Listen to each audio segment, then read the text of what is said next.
yung bag mo ha, may mga tao na.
KNB vlog. And good morning everyone, or good day, have a good day everyone. And nandito ako ngayon sa labas. Muli kong nasisilayan ulit ang kalangitan. Ang kalangitan. Ayan. Medyo may araw na ng konti. Masaya na ako makakita ng araw. Ayan. And kasi ilang linggo ring uulan-ulan, aambon-ambon, di mo maintindihan yung yung panahon. At napaka ngayon medyo okay na. Ayan. Kasi ang pangit kasi ng pakiramdam yung maiintindihan mo kung winter na, 'di ba? Pero kung yung panahon na pabago-bago, biglang uulan, minsan di mo pa nga namamalayan na umuulan. Iba yung ulan dito kaysa sa ulan sa Pinas. Kasi ambon pa lang talagang matataranta ka na. Kasi medyo maingay siguro dahil sa patak ng ambon sa atin. And tapos yun nga kailan sinabi ko napaka pangit sa pakiramdam, nakakatamad, ika nga, hindi sa pangit sa pakiramdam, matamad. Napakatamad kong kumilos pag yung panahon parang feeling mo laging wet saan? Wet sa, alam mo na, sa pinagdadaanan mo. Kasi syempre, lalo na pag lagi kang nasa labas. Tapos, pag nasa labas ka, and, alam mo yun, syempre, may mga damo-damo, may mga, alam mo yun, may mga uod, may mga bulate. Ayoko nang ganun eh. Takot ako sa doon. Takot ako doon. Hindi ako takot sa tao, pero takot ako sa mga gano'n, mga uod. Ayan, napaka-relaxing dito guys. And nakita nyo naman kahit park, may harang. Ibig sabihin, hindi ka pwedeng umupo dito kasi nga COVID. Tapos, medyo mahaba na rin yung damo nakakatakot din kasi minsan may ahas din ako nakikita dito. Yan, so very relaxing kasi yung nature. Mahilig ako sa mga nature lalo na kapag nag-iisa ako. And yan, so pinofocus ko lang muna kung saan ako araw-araw. So since si Lola hindi makababa kasi modi siya ngayon, and ayaw niya talagang bumaba simula nung nung uulan-ulan na, kasi nga ayaw niya maniwala sa akin na umuulan. So ito na yung pagkakataon ko na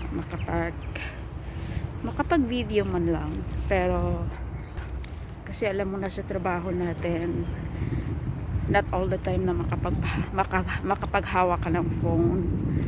Kasi nga alam mo na, priority mo talaga trabaho, at lalo na nag-aalaga ka ng matanda. So sa ganitong sitwasyon, di ako makakapag-take video pag nagtutulak ng wheelchair. So yan, so pasensya na, medyo hinihingal. Bumaba lang ako para bumili lang ng dyaryo. So, syempre, ito yung chance ko na makapag-video para sa aking vlog, at first time kong mag-vlog sa sarili ko. So, syempre, grab ko na yung opportunity na makapag ang tawag doon, makapag-record man lang na lagi na lang boses ko ang narinig. So, eto, na-expose na naman yung noo ko. Ayan, so ngayon, pupuntahan natin yung river kung saan, pero bago ang lahat, dadaan muna tayo sa, ayan, munting halaman. Ayan. Tapos, yun nga, munting halamanan. Ayan. Ang gaganda ng mga halaman dito, lalo na pagka naulan, yung mga bulaklak talagang namumukadkad. Okay, the words namumukadkad. So puntahan natin kung nakikita nyo yon, puntahan natin yung river. Okay, so now yeah, napaka relaxing dito. And kung stress ka, mahilig ako sa bulaklak. Pag alam kong hindi maganda yung mood ko, makita ko lang yung mga bulaklak, feeling ako yung bulaklak eh. Ayan, feeling ko kasi ako yung bulaklak. Ayan. Okay, so now puntahan natin ayan, natutuwa ako pag nakakita ng bulaklak. So tinatry ko rin yung sarili ko kung paano kumuha ng magandang photo. Lahat naman natutunan, di ba? Lahat ng bagay na hindi mo nagagawa, pwede mong gawin. And lahat naman tayo may karapatang matuto, right? So ayan, nakalagay dito, no feeding of birds. Ayan, dito ako medyo nagka-trouble dati kasi nagfi-feed ako ng isda. Yeah.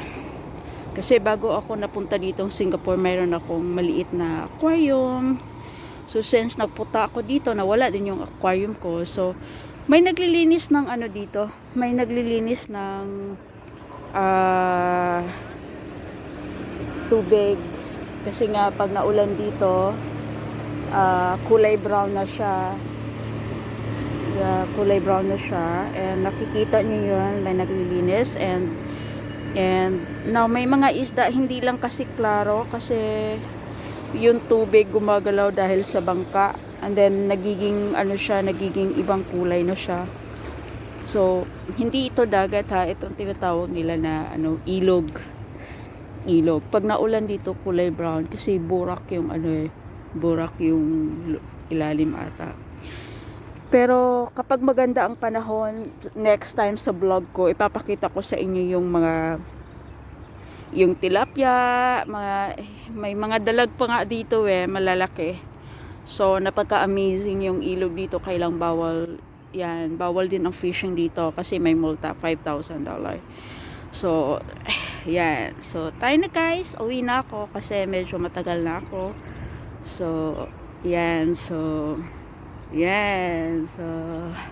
maraming salamat at sana huwag niyong kalimutang i-click ang bell button para sa upcoming video para updated ka, at syempre huwag mong kalimutang i-like and subscribe and also to share to all of your friends and support each other guys, and makakasiguro kayo na nakasuporta din ako sa inyo.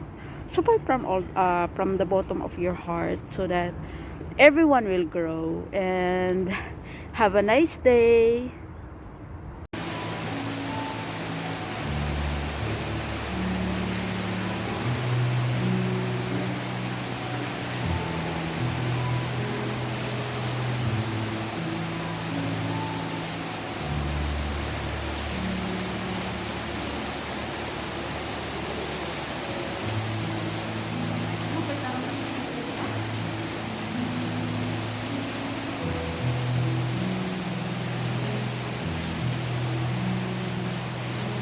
Mara yung bag mo ha, may mga tao na